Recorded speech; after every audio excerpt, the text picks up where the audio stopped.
Hello everyone and welcome back to TowerGate. It is TowerGate day number 971, Thursday, November 28th, 2019. Thank you so much for tuning in. Okay, so it's Thanksgiving Day and I want to wish each and every one of you a happy Thanksgiving. And I appreciate all of you who left comments in the comment section in yesterday's video wishing me a happy Thanksgiving. I certainly do appreciate that. So hopefully you all will have a good Thanksgiving Day, even if you're having Thanksgiving Day alone, which I have done. Hopefully you'll have a good time there. And just remember, if you're having Thanksgiving with some liberal relatives, try not to talk about politics. It will only ruin your dinner. Besides, there's really nothing to argue about. Just look at them and smile, because we are winning. That's right. Enjoy your dinner and smile a lot, because we're winning big, and it's wonderful to sit around and chow down on all that great food on Thanksgiving. So hopefully you're all able to do that, and be safe if you all are traveling. A lot of bad weather in certain areas of the country. It's a big travel day, so you guys be safe if you're traveling, and enjoy your Thanksgiving. And once again, thanks for wishing me the same.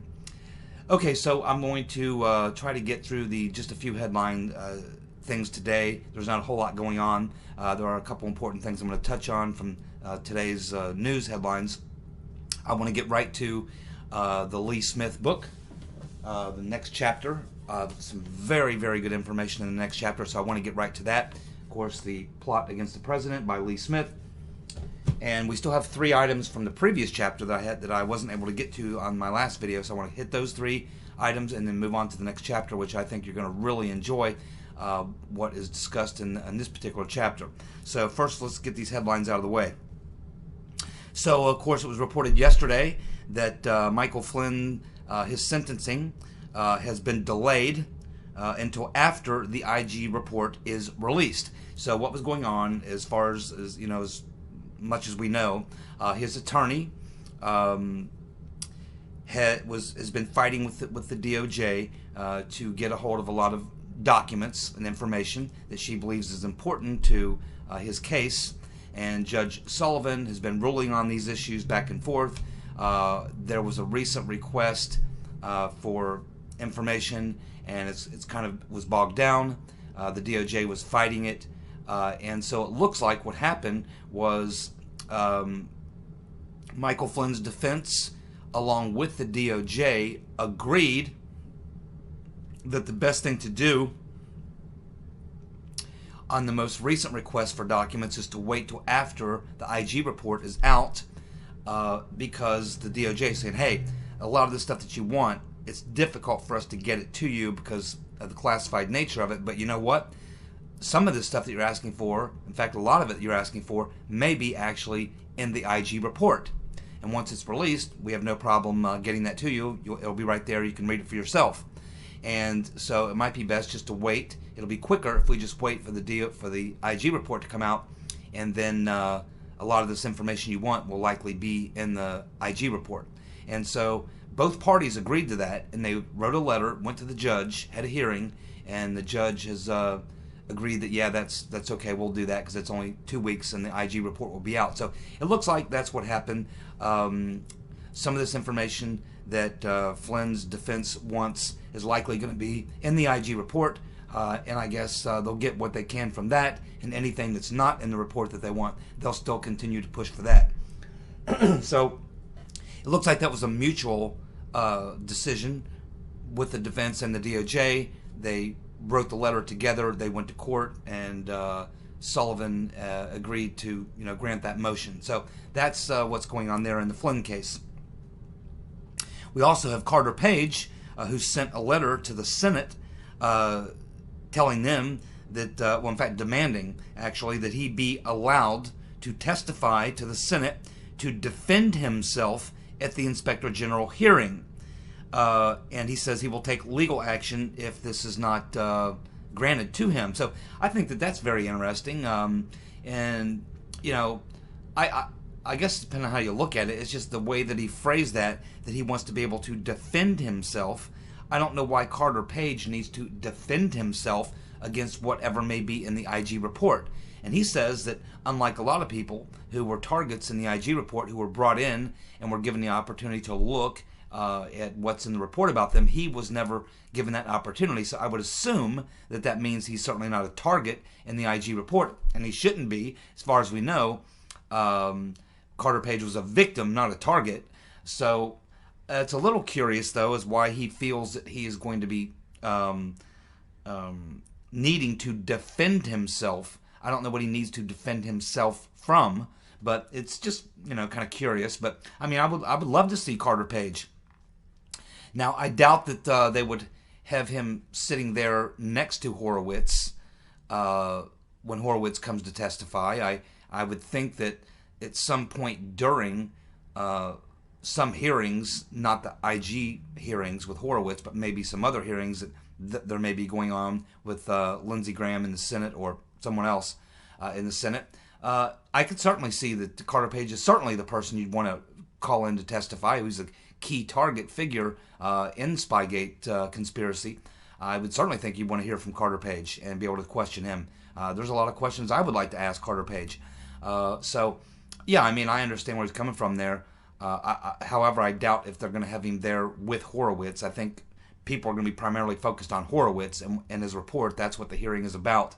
But on another day, in another matter or related matter, I could see why they would bring in Carter Page and get his story, just like Papadopoulos and a lot of the. I think Lindsey Graham should have already been calling all these people in. It certainly would have been beneficial to everything that's going on. I don't know why he felt like he had to wait for Horowitz, but regardless of the fact, that's the story of that's a headline today. Carter Page sending a letter to the Senate demanding he be given the opportunity to defend himself, I guess, at the IG hearing, and that he's going to take legal action if that does not happen. So we'll see. I don't know what you could do, legal action you could take against the Senate Judiciary Committee because they didn't call you in to testify. I mean, I'm not sure exactly how that works. Anyway, it's out there. That's the news headline, and I'm just passing it along. So we also have this OMB official, and this is a story that broke again yesterday, late yesterday's OMB, which means Office of Management and Budget. The Office of Management and Budget official Mark Sandy is saying that the Ukraine aid that was held up because other countries were not meeting their responsibilities to make their foreign aid payments to Ukraine and NATO. Pretty much what Trump said. Hey,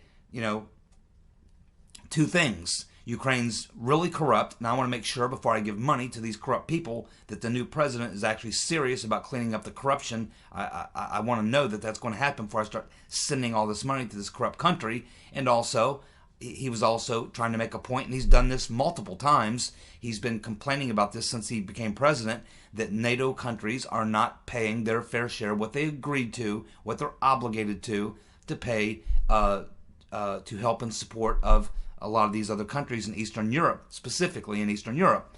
And so that's the other reason why Trump was withholding aid. And that's exactly what this OMB guy, Mark Sandy, is saying that he was told is the reason that they were withholding the aid was because Trump wasn't happy that other people who were supposed to be making payments for foreign aid that would go through NATO to Ukraine were not being made. And he just doesn't think it's fair that Americans always have to carry the load and our European allies are not meeting their responsibilities and paying their fair share. And this is exactly what this OMB official is saying. And of course, this would blow up Schiff's entire argument. And it's also being reported, along with the story, that it's possible that Adam the Bug-Eyed Fool, Schiff for brains, knows and knew about this official, Mark Sandy, knew what his position was and what his statement would be, and therefore, because it wouldn't help the Bug-Eyed Fool, he did not call him in to testify. It's kind of like withholding exculpatory evidence or information. And if that turns out to be true, then I think that again is just another nail in the coffin of the Ukraine fiasco disguised as an impeachment hearing. And we also have now one of these idiots that we had testify last week in the Ukraine witch hunt was this Gordon Sondland, which I thought the guy looked like kind of a clown. And he got pretty much dismembered by several Republicans on that committee. And we're hearing today, there's a story out that this guy, Gordon Sondland, is a sexual deviant.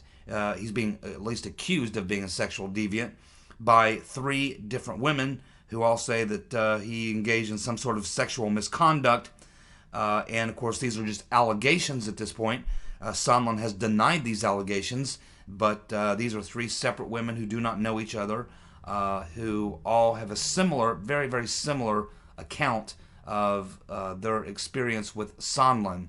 So, you know, whether it's true or not, who knows? But he's a kind of a, I thought he was kind of a, kind of a creepy guy. So I wouldn't be the least bit surprised if this is true. But at this time, these are just allegations, and Sondland, through his attorneys, are denying the allegations. Finally, we have a real journalist, one of the few left in the country, John Solomon, with a new story that's just another one that just makes your head spin regarding Chrissy Steele. Yes, it turns out John Solomon has now obtained evidence that shows that Christopher Steele was selling intelligence to his private clients while being paid as an informant for the FBI. Keep in mind, Christopher Steele wasn't just being paid by the FBI during the period of 2016. He was being paid by the FBI prior to that. He was being paid by the FBI during the Spygate fiasco. They were paying him for the garbage information that he was giving them. He was also being paid by the State Department periodically as he would submit work to them, and at the same time he's getting paid by the Right Reverend Clinton. But he's also getting paid by other private clients. Now, what he was doing is not technically illegal, but certainly if you are a government, an FBI, a State Department, and you know what he's doing, you certainly wouldn't do business with him. And what he was doing was he was taking intelligence information that he would get from the FBI or the State Department, information that he would be gaining from the FBI and State Department, and he was turning around and taking that information that he was getting while being paid as an informant by the FBI, and he was using that to service other clients. In this particular case, it was with a client, a Ukrainian guy named Firtash. And Firtash is in a lot of trouble in Ukraine, and he was having issues being allowed into Ukraine, and so Steele was essentially hired to help with this matter. And the reason he was hired is because the people who were creating the biggest problem for Mr. Firtash was the U.S. government. So naturally, Steele, working with the U.S. State Department and with the FBI, being paid as an informant by the FBI, as a matter of fact, being paid by the State Department periodically as he did these reports for them, he was gaining information that he was able to give to the attorneys representing Mr. Firtash and his issues. So essentially, Steele was gaining information through his association with the U.S. government. He was taking the information he was getting, and he was servicing another client by providing that information to this other client's lawyers, information coming from the State Department and the FBI, where he was being paid. So I don't know if you're in the FBI and the State Department and you have someone you're paying as an informant, and they're taking information that they're giving you, and you're using it to satisfy the needs of another client who's also paying you.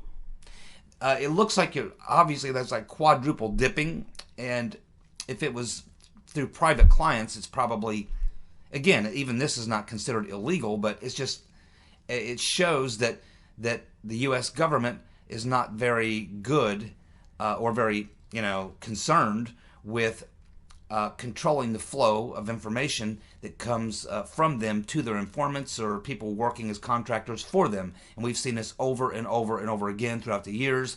Government contractors who have information that they get by being government contractors turn around and use that information to profit from it by providing that information to third parties for their needs. So it just looks bad, okay? It's not technically illegal, unless, of course, the information he's providing is classified information, and I don't know if it was or not. At this time, we don't know. But it's just another thing, and just another thing that shows you what a dirtball that Christopher Steele is. Not only was he a muckraker, and not only was he involving himself in the American elections, not only was he trying to damage an American presidential candidate, an American politician, which he's a British citizen. He shouldn't even be involved.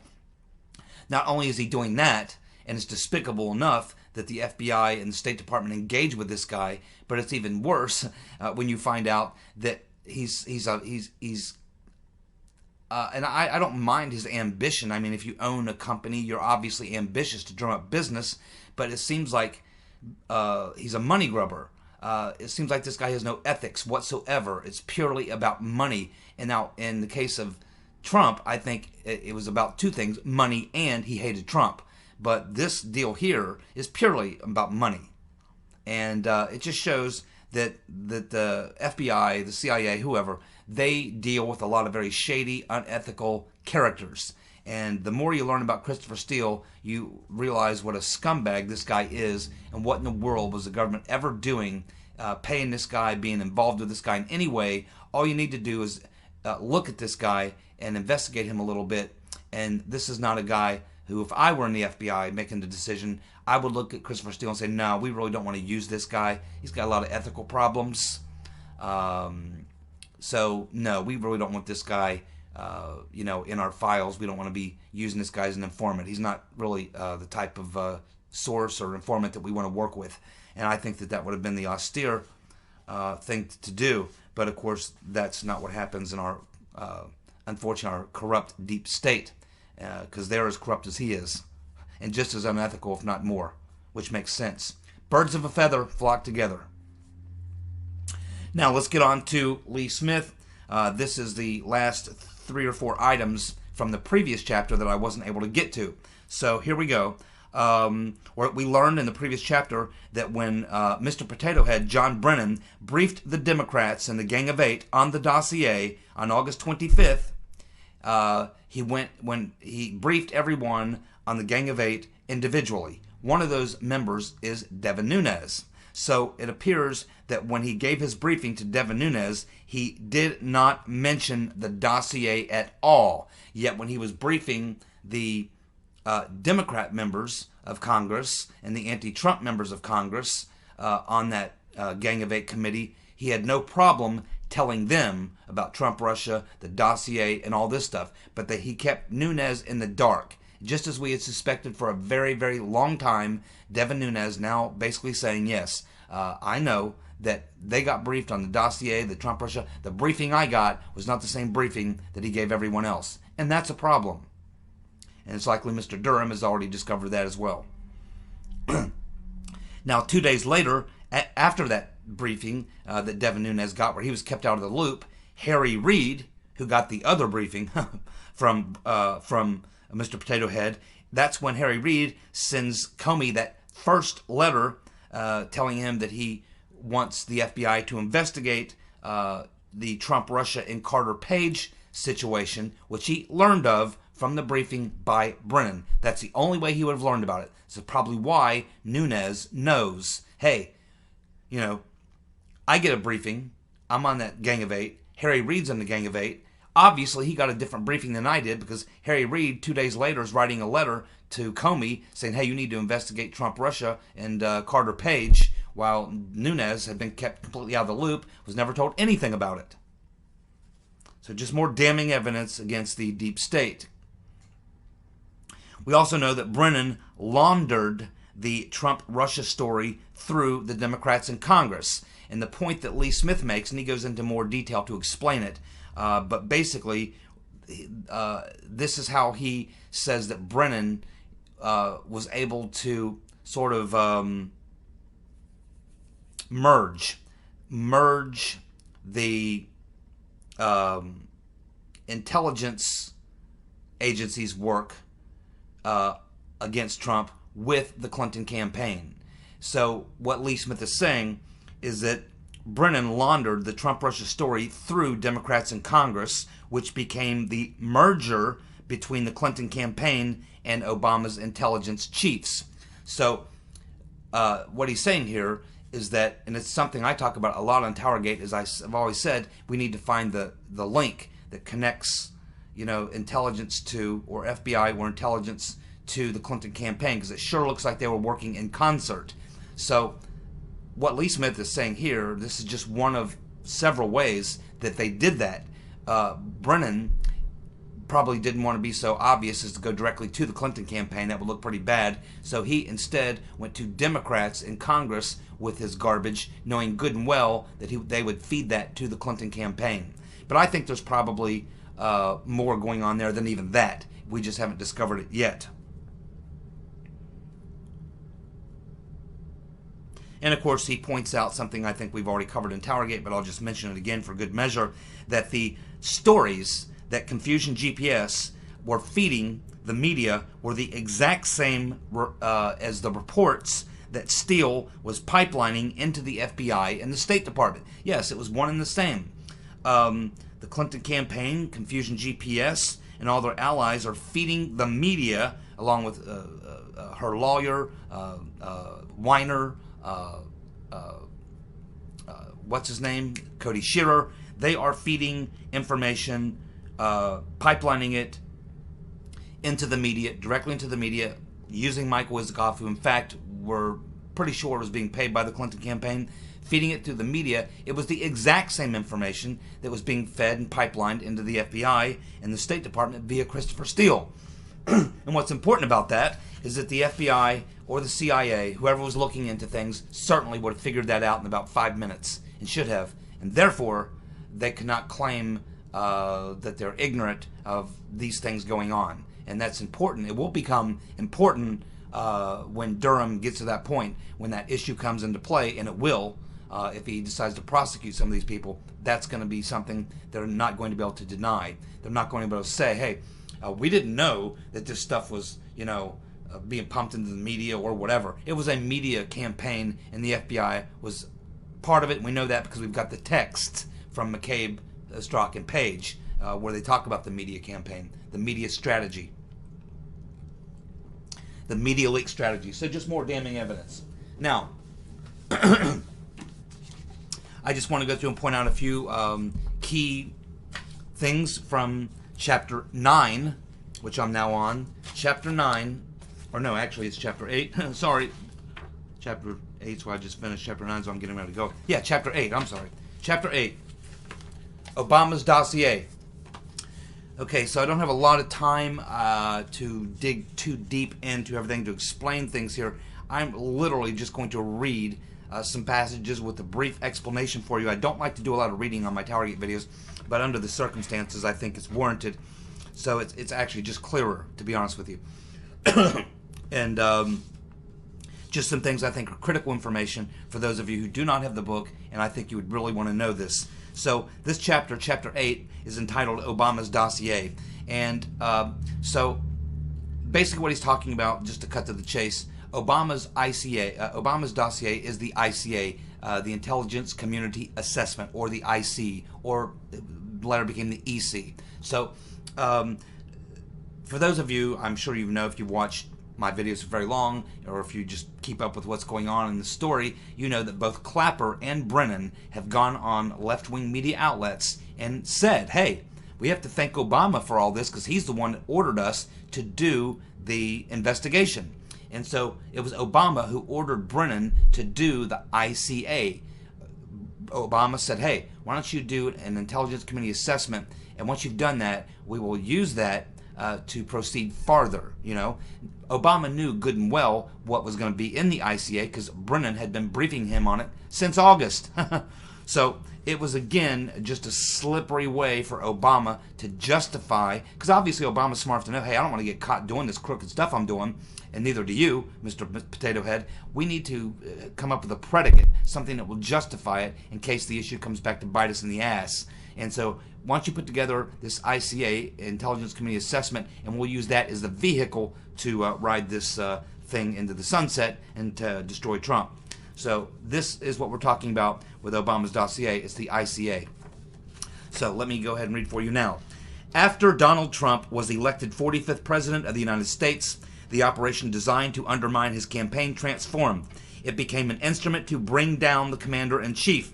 The coup started almost immediately after the polls closed. Hillary Clinton's communications team decided within 24 hours of her concession speech to message that the election was illegitimate, that Russia had interfered in to help Trump. Obama was working against Trump until the hour he left office. His national security advisor, Susan Rice, commemorated it with an email to herself on January 20, moments before Trump's inauguration. She wrote to memorialize a meeting in the White House 2 weeks before. That, of course, as we all know, is the CYA letter, which she writes 2 weeks after the event happened. So she writes the CYA letter to cover ass for the meeting that was held 2 weeks prior to that. Again, it was a cover your ass letter. So here we have another couple of things I want to get to you. So in the administration's last days, the Obama administration's last days, it disseminated intelligence throughout the government, including the White House, Capitol Hill, and the intelligence community. The IC. Now, intelligence was classified at the lowest possible levels to ensure a wide readership. The White House was paving the way for a campaign of leaks to disorient the incoming Trump team. And what he's talking about here is something we're all familiar with. It's the Evelyn Farkanis moment when she went on TV and talked about exactly this, how they lowered the classification level and allowed all this sharing and spreading of all this information throughout all these agencies, knowing good and well it will cause turmoil and cause a lot of problems for the Trump administration, and also provide the information that would be needed to the hundreds and hundreds of anti-Trump bureaucrats who could begin the leaks, of which we know there was over 1,000 leaks just in Trump's first year in the White House. Now, Lee Smith writes here that Obama's biggest move against Trump was to order CIA Director John Brennan to conduct a full review of all intelligence relating to Russia and the 2016 elections. He requested it on December 6th and wanted it ready by the time he left office on January 20th. But the sitting president already knew what the intelligence community assessment was going to say. That's the ICA. Because Brennan had told him months before. Brennan's handpicked team of CIA, FBI, and NSA analysts had started analyzing Russian election interference in late July. In August, Brennan had briefed Harry Reid on the dossier and may have briefed Obama on it too. Earlier in August, Brennan took reports. Now, when Brennan reassembled his select team in December, it was to have them reproduce their August findings. Putin, according to Brennan, was boosting the GOP candidate. And that's why, only 3 days after Obama ordered the assessment in December, the Washington Post could already reveal what the intelligence community had found. The CIA reported that the December 9 edition, the CIA reported the December 9 edition of the Post, has concluded in a secret assessment that Russia intervened in the 2016 election to help Donald Trump win the presidency, rather than just to undermine confidence in the U.S. electoral system. The story was the first of many apparently sourced to leaks of classified information that were given to the Washington Post team of Adam Enthouse, Ellen Nakashima, and Greg Miller. The reporters' sources weren't whistleblowers shedding light on government corruption. Rather, they were senior U.S. officials abusing government resources to prosecute a campaign against the newly elected commander-in-chief. The article was the earliest public evidence that the coup was underway. The floodgates were open as the intelligence community assessment pushed, and the intelligence community in general pushed more stories through the press to delegitimize the president-elect. Now, the ICA that Obama ordered gave political operatives, the press, and his intelligence chiefs a second shot at Trump. They'd used the Steele dossier to feed the echo chamber and obtain surveillance powers to spy on the Trump campaign. The dossier, however, had come up short. Trump had won. But now, on his way out of the White House, Obama instructed Brennan to stamp the CIA's imprimatur on the anti-Trump operation. As Fusion GPS's smear campaign had been the source of the pre-election press campaign, the ICA was the basis of the post-election media frenzy. It was tailored to disrupt the peaceful transition of power and throw the United States into chaos. And it is Devin Nunes who described to Lee Smith the intelligence community assessment as being Obama's dossier. So Obama is the one who was the reason, and this is all new information, we did not know this, but it was Obama, his plot to tell Brennan, hey, all this stuff you got, let's put this in this ICA, give it to me, and we'll use that to essentially destroy Trump. So when he comes into the White House, we're going to declassify all this stuff. It's going to allow for thousands of leaks. This stuff's going to be all over the media. We'll be feeding them all this stuff, and it will lay out this narrative that Putin and the Russians were involved in the 2016 election to help Trump. Now, curiously, days before the election, the informant the U.S. government sent after the Trump campaign praised the Democrat candidate in an interview with Sputnik.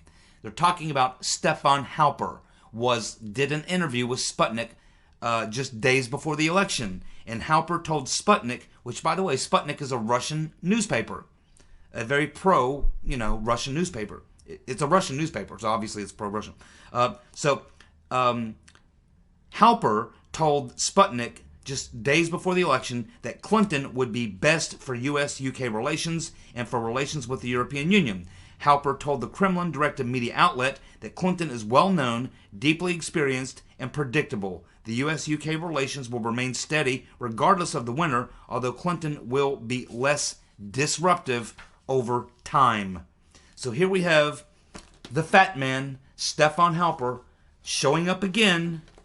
Every time you turn around, this guy shows up. We just heard last month, the most recent thing we found out was that he was at that dinner, the RT dinner with Michael Flynn, and it's alleged also that Mifsud may have been in the room as well. And now we find out that Halper, if he hasn't got his fingers in enough pies, we find out that he is actually doing an interview with a true Russian newspaper, Sputnik, which is one of the major papers in Sputnik in Russia. And there's guys from Sputnik who show up on RT quite often. And Peter Lavelle's show, Crosstalk, he has people on from Sputnik. And I like Lavelle, and I think it's a pretty decent show. And that's on the RT network. But here we have Stefan Halper showing up a couple days before the election, giving Sputnik this interview, talking about how the rotten Reverend Clinton would be a better fit for president than Trump, because in the terms of international relations, she wouldn't upset the apple cart, so to speak. Exactly, which is exactly why we elected Trump, was to disrupt the status quo. And, of course, the rotten Reverend Clinton was running to continue the status quo. That's exactly, which in a large part explains why how incompetent the Clinton campaign team was. You didn't have to be a genius back in 2016. I know, because I was talking about it on other videos before I even started doing TowerGate videos. When I was doing other videos, I was talking about, hey, Trump, is running the right campaign at the right time. If you look around the world, what's been going on for the past 15 years, going all the way back to the original breakout with the color revolution in Tunisia, from that point forward, you're seeing all these anti-establishment, anti-globalist uprisings. You're seeing all these anti-globalist people doing very well in elections, sometimes winning, sometimes losing, but still getting a lot of support. It's clearly we are living in a period of time where it's a pushback against globalism and anti-establishmentism, and here that's what Trump represents, and that's why he's beating all these Republicans in the primaries and leading the Republicans in the primaries. This is what I was saying back then. And here you have the rotten Reverend Clinton. She comes out and runs her whole campaign running literally to continue the status quo, talking about how Trump will be against the establishment. So really, it was very poor insight on Clinton's campaign staff not to realize that she was running really against the current.